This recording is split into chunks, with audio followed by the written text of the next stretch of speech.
Black Gold is visually stunning and a sweeping epic. What was it that drew you in when you first read the script?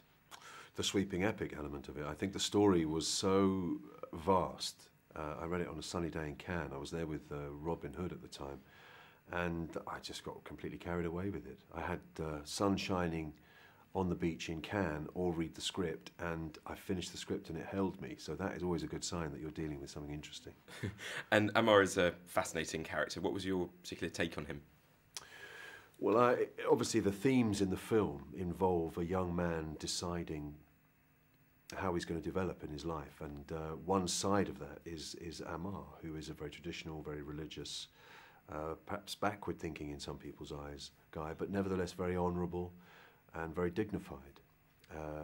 And the element that he brings to the movie is the boy has to decide what elements of that traditional religious upbringing he's going to take forward as he becomes a man.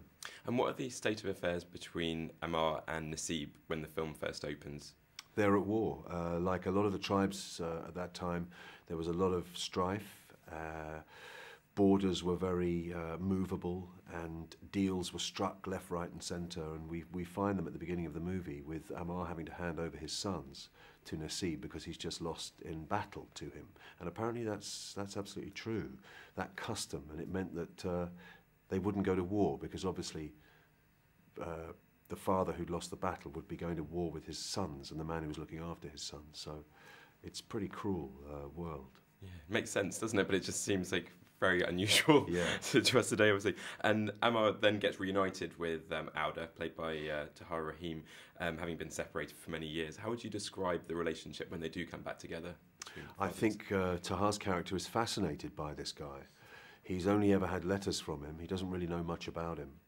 I think his brother, when asked by Tahar's character what does Dad look like, he holds up a falcon and says he looks like this. So it was a challenge to get that right.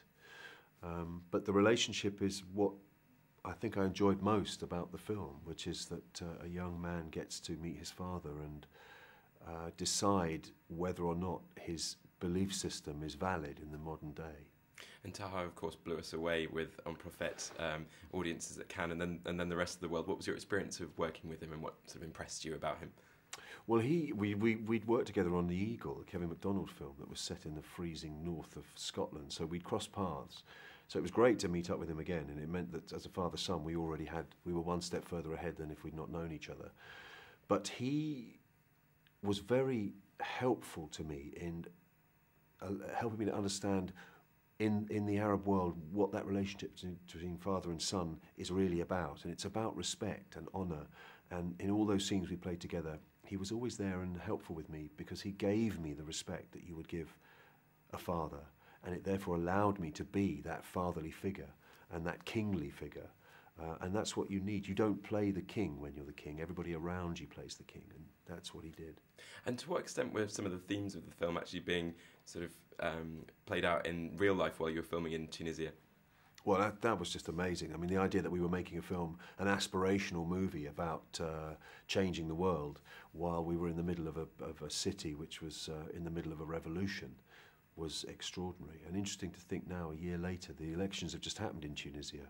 So it's quite cyclical and quite auspicious that this film is coming out now. Mark Strong, thanks very much.